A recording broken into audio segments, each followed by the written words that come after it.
hello and welcome to Akshita's Creation. இன்னைக்கு நம்ம Pallipalayam chicken எவ்வளோ சிம்பிளா ஈஸியா செய்யறதுன்னு பார்க்க போறோம். இப்போ அதுக்கு தேவையான இன்கிரிடியன்ட்ஸ் என்னன்னு நான் சொல்றேன். வரமிளகா ஒரு 10 எடுத்து வச்சுக்கோங்க. உங்களுக்கு காரம் ரொம்ப பிடிக்கும் அப்படின்னா இன்னும் கொஞ்சம் கூட எடுத்து வச்சுக்கோங்க. தேங்காய் இந்த மாதிரி பல்லு பல்லா எடுத்து கீறி வச்சிருக்கேன். கருவேப்பிலை கொஞ்சம். பள்ளிப்பாளையம் சிக்கனுக்கு இந்த 3 ஐட்டம்ஸும் ரொம்ப இம்பார்ட்டன்ட். ஸோ அதை நீங்கள் கண்டிப்பாக எடுத்து வச்சுக்கோங்க. இஞ்சி பூண்டு விழுத்து 1.5 ஸ்பூன் எடுத்து வச்சுருக்கேன். கொத்தமல்லி, சோம்பு கொஞ்சம் எடுத்து வச்சுருக்கேன். உப்பு தேவையான அளவு. இதுக்கு நான் சின்ன வெங்காயம் எடுத்து ஒரு 10லேருந்து 15 வரைக்கும் நீங்கள் கட் பண்ணி வச்சுக்கோங்க. 200 கிராம் சிக்கன் எடுத்து வச்சுருக்கேன். எண்ணெய் தேவையான அளவு. கரம் மசாலா 1 ஸ்பூன் எடுத்து வச்சுருக்கேன்.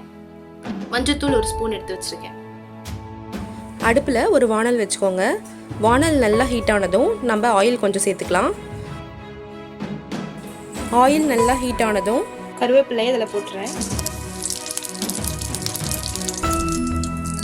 கருவேப்பிலை நல்லா ஃப்ரை ஆனதும் கொஞ்சம் வரமிளகா மட்டும் இதில் சேர்த்துக்கலாம்.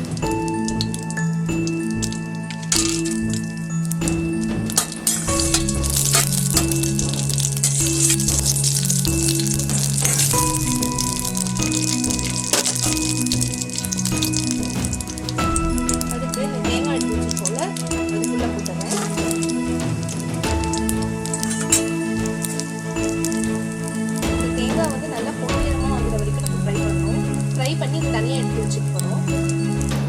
பாருங்கள், இந்த தேங்காயெலாம் நல்லா ஃப்ரை ஆகிடுச்சு. இப்போ நான் இதை தனியாக எடுத்து வச்சுக்க போகிறேன். பாருங்கள், இப்போ இதை நான் தனியாக ஒரு பிளேட்டில் எடுத்து வச்சுருக்கேன். அடுத்து அதே வானலில் மீதி இருக்க ஆயிலை வந்து நான் ஆட் பண்ணிக்கிறேன். ஆயில் நல்லா காஞ்சதும் சோம்பு ஒரு 3/4 டீஸ்பூன் ஆட் பண்ணிக்கிறேன். சோம்பு நல்லா பொரிஞ்சதும் இந்த இஞ்சி பூண்டு விழுதை ஆட் பண்ணிக்கிறேன். மீதி கொஞ்சம் கருவேப்பிலை வச்சுருக்கேன், அதை இப்போ ஆட் பண்ணிக்கிறேன். அடுத்து சின்ன வெங்காயம் பொடியாக எடுத்து கட் பண்ணி வச்சுருக்கிறது இதில் ஆட் பண்ணிக்கலாம்.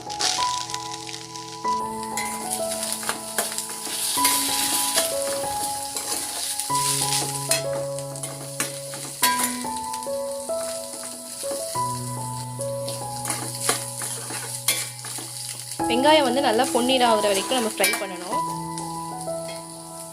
வெங்காயம் ஃப்ரை ஆகிட்டு இருக்கப்போ இந்த மீதி இருக்க காஞ்ச மிளகாவை இதில் ஆட் பண்ணிக்கலாம். வரமிளகா நல்லா ஆட் பண்ணி நல்லா ஃப்ரை பண்ணுங்கள்.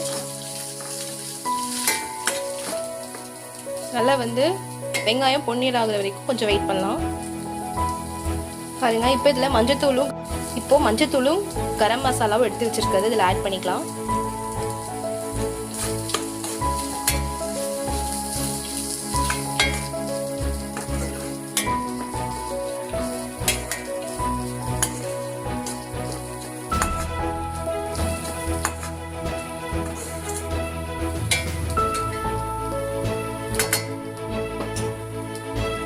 உப்பு எடுத்து வச்சிருக்கிறது இதில் ஆட் பண்ணிடலாம்.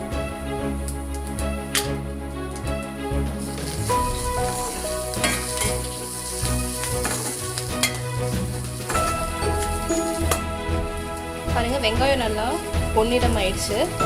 இப்போ எடுத்து வச்சிருக்கேன் இந்த சிக்கனை நான் இதில் ஆட் பண்ணிக்க போறேன்.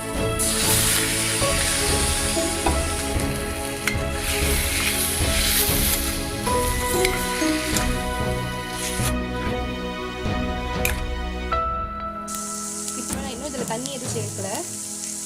இப்படியே கொஞ்சம் வதக்கி விட்டுட்டிங்கன்னா சிக்கனில் நல்லா அந்த உப்பு மசாலாலாம் இடும். ஸோ கொஞ்ச நேரம் தண்ணி ஊற்றாமல் ஒரு 5 to 10 minutes இந்த மாதிரியே வச்சுருங்க. இப்போது சிக்கன் முழுகிற அளவுக்கு கொஞ்சமாக தண்ணி சேர்த்துக்கலாம்.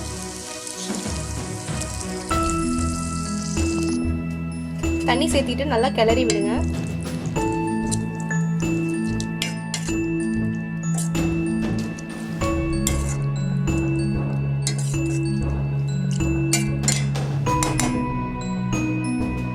தண்ணி சுண்டுற வரைக்கும் நம்ம வெயிட் பண்ணுவோம். இந்த தண்ணியில் உப்பு வந்து கரெக்டாக இருக்கணும். அதிகமாக போயிடுச்சுன்னா உப்பு கறிக்கும். ஸோ இதில் வந்து உப்பு கரெக்டாக இருக்க மாதிரி பார்த்துக்கோங்க. அப்போ தான் சிக்கனில் நல்லா இறங்கி ரொம்ப டேஸ்ட்டாக இருக்கும். பாருங்கள், இந்த மாதிரி நல்லா கிரேவி கன்சிஸ்டன்சிக்கு வந்ததுக்கப்புறம் நம்ம ஃப்ரை பண்ணி வச்சுருக்க தேங்காய், கருவேப்பிலை, மிளகாய் இந்த மூணையும் இதில் ஆட் பண்ணிக்கலாம். ஆட் பண்ணி நல்லா கிளறிக்கோங்க. அப்போ தான் இதுலேயும் வந்து இந்த எசன்ஸ்லாம் நல்லா இறங்கும்.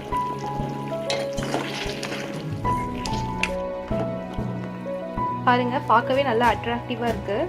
நல்லா இதில் சிம்மில் வச்சு கொஞ்ச நேரம் அப்படியே விட்டுட்டிங்கன்னா அந்த தேங்காயிலலாம் நல்லா இந்த எசன்ஸ் இறங்கிடும். சிம்லேயே இருக்கட்டும் ஒரு 5 to 10 minutes. 5 minutes ஆயிடுச்சு. இப்போது இந்த கொத்தமல்லியை போட்டு நம்ம சர்வ் பண்ணிடலாம்.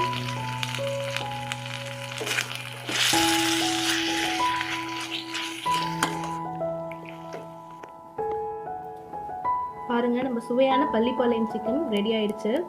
இது ரொம்பவே டேஸ்ட்டாக இருக்கும். நீங்களும் வீட்டில் ட்ரை பண்ணி பாருங்கள்.